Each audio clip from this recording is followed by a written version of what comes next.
on anger management. And I'd like to share a story with you to that effect.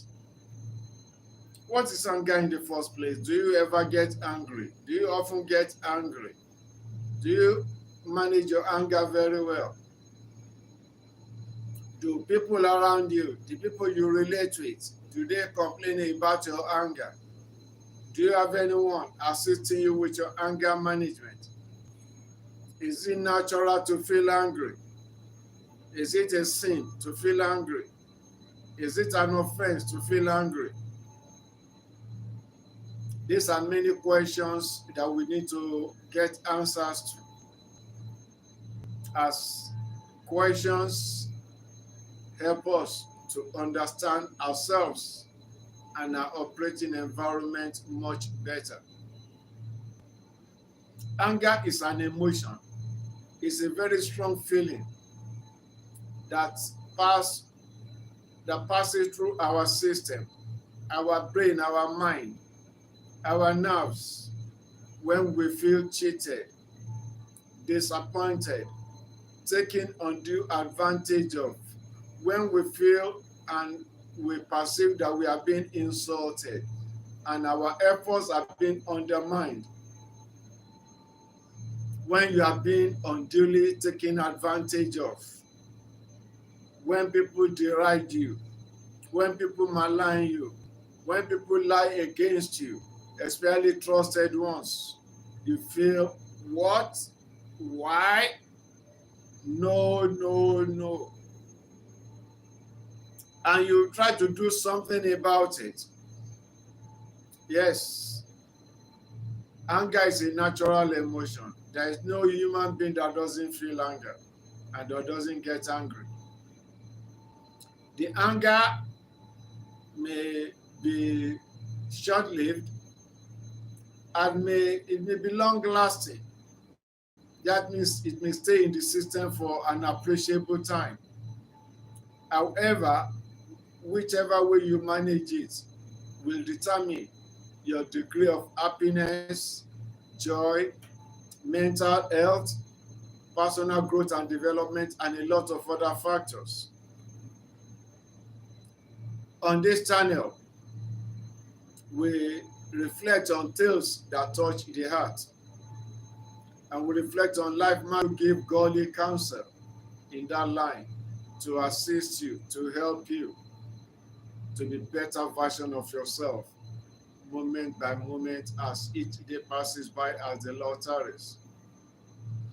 So this story I'm about to share borders on the results or the consequences of anger management to the individual.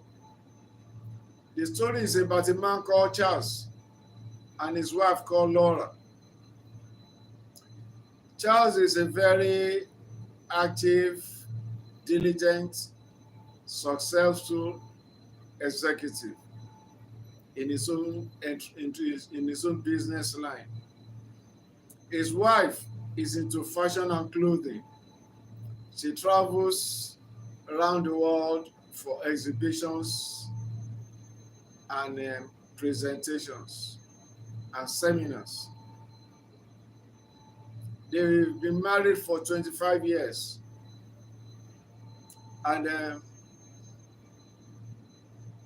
she traveled to Italy. And while in Italy, there was called to her husband that she has developed a very serious medical challenge. She had been having some form of cancer, which she did not let inform her husband about. And those one happened to be at the terminal stage. And at that Italy, she passed on. So while Charles got back home and was going through her things, they have a daughter who is in her early youth, I think around 21. So that gave him a note left by the wife, saying, Mom said I should give you this.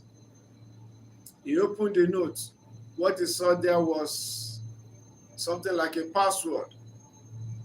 He went to her laptop and slotted in the password. And what he saw gave him an initial shock. He saw that she seems to have been having some form of communication with one man called Joe in Italy. So he saw another file named Joe. He tried to open the file, but he couldn't get the file because it's passworded. So he asked his IT officer in the office to help him to access it, to decode it, and also to try to get the as much information as she can about Joe in Italy. But the IT officer said, well, that is illegal. I can't be doing that. But when he explained to her that it's very critical and crucial to his well-being, but he couldn't give her the details. He packed his bag, informed the daughter that he'll be going to Italy, that it seems as if the mother that passed on had been unfaithful to some extent, but the daughter did not believe it and said, "Dad, stop it. I should be speaking bad of the dead." The father said, "Well, I'm not speaking bad of the dead. This is what I saw on a laptop." So he got to Italy. He was able to track Joe. And then incidentally, Joe did not know that Laura was married all the while. And they have been having the relationship for the past 12 years. That's what Charles discovered. That the last 12 years of her life, while she was still living with him, being mother to their daughter and his lovely wife back in US, she was having an affair with another man in Italy. And by the time he was able to try different passwords, he was able to open the file on the laptop, and he saw so many amorous scenes, pictures, short videos on their affair. He was heartbroken, and he thought of doing something nasty to Joe. See what? But he just saw Joe playing chess at the dining. So he just joined him to play chess, and from that they start to discuss, and Joe was now telling him that, well, the love of his life, blah, blah, blah, in glowing terms. The more he was saying it, the more Charles was burning inside. See this man messing around with my wife and talking so amorously about her. However, the daughter also discovered that what the dad said was true.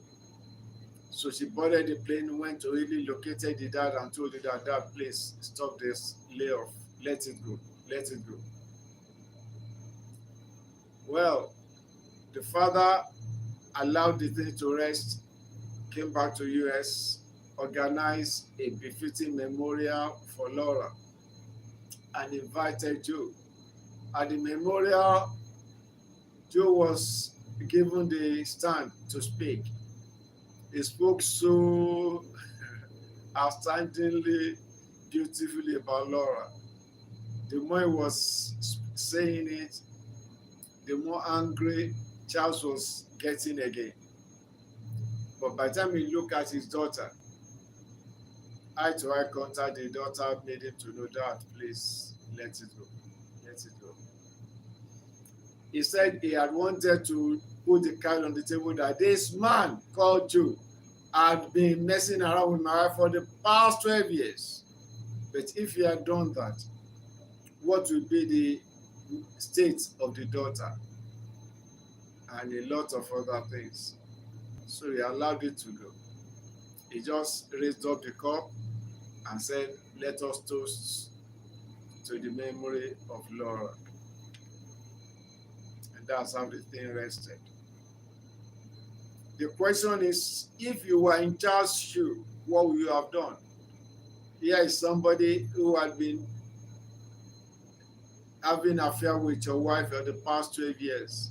And whenever she came home from her trips, she would be so playful, so happy, so much excited. Charles said he thought that she was excited seeing him and coming back home again, not knowing that it is the aftertaste of her amorous affair in Italy with Joe. So what lesson do you and I learn from this? Is that if Charles had done something out of the ordinary, had attacked or inflicted injury or killed Joe, he will have committed murder on an innocent soul. Because Joe, it was evident to him that Joe did not know that Laura was married, but Laura never gave any hint that she was married while the affair was ongoing. And then up till that time when he came, he shared the loving memory of his time with Laura, even after Charles had informed him that Laura was married, but he said, well, I never knew. And he was sorry for everything that transpired. So if Charles had said or done anything stupid, even at the memorial service, what will have been the state? And what legacy will he have left for the daughter? But with this, it was just between the three of them, Joe, Charles, and the daughter, giving glory and honor to the dead. So please, we can't see beyond our noses. And a lot of things happen in life that are beyond our understanding. That's why the Bible says, be quick to hear and slow to speak and slow to get angry, because the anger of man does not work the goodness or the righteousness of God. He also advises that anger rests in the bosom of fools.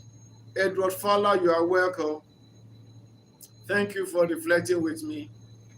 I pray that God will give you the grace, the stamina, the ability to be able to manage anger whenever you are troubled or disturbed, or your emotions are tripped to get angry. It's not a sin to get angry. That's why even the Bible acknowledges, he said, be angry, but do not sin. Don't let the sun set on your anger. That is, don't let your anger continue in you. So what do? Okay, Temidara Ademola Lawal, you're welcome. Thank you for reflecting with me. I'm reflecting from Nigeria, Southwest to be precise. So thank you. So it is better for you not to ruminate on it. That is, don't think so much about that thing that has caused the anger. Don't start to think on it over and over again. What you should do is, what can you do to get over this? The damage has been done. The people that are talking ill or whatever they have done to disappoint you, to try to hurt you, they've done their own. They want to hurt you. You are the one that will make sure you reduce the hurt to the barest minimum. Don't allow anybody. It's your prerogative, it's your obligation to yourself not to allow anybody to trip you, to make you say what you don't have to say, to make you do what you don't have to do. Like when I was working and I was with some staff, some of the subordinates would just do some things, challenge your authority, try to insult you directly and indirectly, to make you angry and say some things that you may regret later. So my guardian angel warned me, so I should be very careful how I deal with my emotions, because I may end up saying something I will regret saying. I'll do something which I will regret later. Because why? Because only you know, you are the actor. you don't know what the effect of your action will be on the person that is the receiver. You may say a word, but you don't know how that word will be interpreted, the denotation, the connotation of that word, the narrative is to be in the mind. Like they say in Yoruba, àwọn kan mọ̀ ọ̀rọ̀ sọ, àwọn kan mọ̀ gbọ́. That some people know how to talk, but some know how to hear. Because by the time they hear and interpret it, the different meanings it can. So when the chiefs are down and they ask you, hello, Mr. Hello, madam, did you actually say this? Yes, I said it. Are you aware that what you have said connotes A, B, C, D? And you say, no. Though I said it, but I meant it this way. But you deliver. You spilled it. But you said it to me. And that's what it meant to me. That's how I interpret it. And that's why I'm acting on it. They say that's why when it becomes, the police come to arrest someone, they will say, be careful what you say. Because what you say now, just keep quiet. Because what you say now can be used against you in the court of law. Because when they come, you may get angry. So why should you come to me? And you may say some things, and when those things are recorded and they are now played back for you, say, no. That's why patience is a virtue. Ayeni Bernice, thank you for reflecting with me.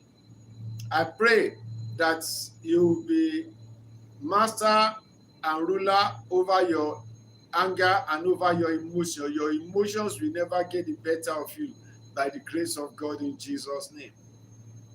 Anger is very good. It has its own advantages. Because when someone is trying to take advantage of you and you just show that side of it, please stop it. I say, stop it. I don't want it. I will not take it from you. And they see that you stand, you are assertive on your statement. The smile you are smiling has vanished from your face and you now look very serious. Say, stop it. If you don't stop it, you are likely to regret what you're doing. I won't say more than that. I just invite you to stop it. Let me quickly give you this example as I round off this time. So I don't want to make it to be too long. It was a man of God that was traveling with his driver in southwest Nigeria, starting from a place called Benin, coming towards Lagos. So they came across police checkpoint at a particular place when one driver of another vehicle drove roughly, I think scratched their car, and the policeman at the place, at the spot, one of them knew the driver that scratched the vehicle or drove roughly for the driver of the man of God. So because that one happened to be driver of an influential man that he knew, he was now trying to blame the driver of the man of God that is the one that is guilty, that is also so. But the man of God just sat down watching the whole scene. So he just got mildly angry and just went to the policeman and said, excuse me, officer, are you aware that there is a job a man will do and will never do another one again? I repeat, there is a job you will do and you not do another one again. That may be his last point of assignment. He just spoke to me in parable. But to God be the glory, the policeman understood the parable and quickly adjusted his mentality, his thinking, his thoughts, and his wicked or biased judgment, and now gave the right judgment and said, well, Mr. Man, you know, when you approach checkpoint, you need to slow down. You try to overtake at a checkpoint, see what you have caused now. That's how the thing was settled. So you can see, you can be angry. That's why I say be angry, but do not sin. So be very careful. That's why you need to work on your emotional intelligence. Thank you for reflecting with me in this Sunuga Reflections. It's been nice reflecting with you. Please, if you have not subscribed to my channel, please subscribe so that we'll be reflecting together on matters of life, so you and I will be happier as the days go by. Thank you once again. God bless you. Don't let anger get the better of you. Don't ruminate on it. A lot of things you have to let go because you are better than your detractors. You are better than those that want to mislead you or dissuade you or make help you to miss the track or say something you have no business saying. You will overcome. You have the upper hand. Thank you and God bless you.